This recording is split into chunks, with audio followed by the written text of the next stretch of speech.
For Damon Betts, the search is over. The National Archives and his newly found cousin, Luc Lacroix, hold the key that he's been looking for. Okay. So it was important for me to find my roots. Okay. Dad always Lacroix said comes with a this wealth of information. It's the was first the time that Aboriginal Betts has person in seen the his family. great-grandparents. I'm a little choked up about it because I kind of feel like the ancestors are speaking through me now. Excuse me. So I think it's important, you know? So I'm very happy about this. And you know, he's so knowledgeable. It's great. And it gives us a baseline for me to continue with. As an infant, Betts was adopted by a non-Aboriginal family. I've always felt like I was in the world by myself. And it's a horrible feeling to not have any attachments, not have any history. More than a dozen years ago, he began looking for his biological family. He found his birth mother and learned about his Métis heritage.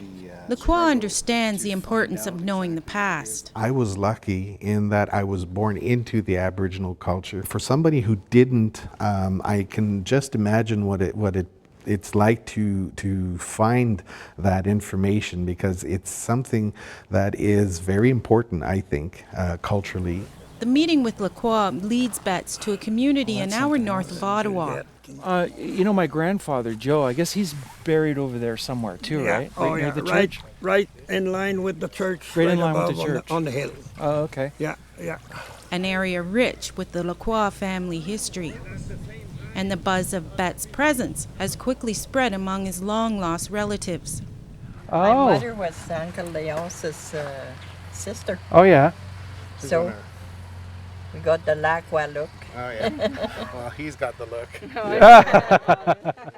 I know what you're talking about. I wasn't born with all these scars. Inside his uncle's home, it's a scene that's familiar to most families. Yeah, for sure. She was coming around Granny's place, and there was always two big dogs, and they know if you're afraid of if you're afraid of them, yeah. they know it. So the dogs came out, she swung out with that bat. She was a tall. There's a lot of chatter, laughs, and sharing. Chosen words. Uncle Leos is happy to finally meet his nephew. This morning he was talking to my sister in Kingston on the phone, and he was walking from the front room to there, and I seen Joe, his grandfather, walking when he was walking, the belt and all that. Leos says there's a lot of catching up to do. I'd like to bring him up to my camp sometimes up at Jim's Lake. There I have a beautiful camp on a fishing trip or something. Yeah, it's a way of life. If he can come. For Betts, this is home, and it's exactly what he's been searching for. When my mother told me about the Métis thing, I said to myself, not only do you have a place now, you have a land now, and this is the region, but you also have a people, you know? And the people that are attached to this land, more so than many of the other people. Annette Francis, APTN National News, Fort-Coulonge, Quebec. Lots of people I'd like to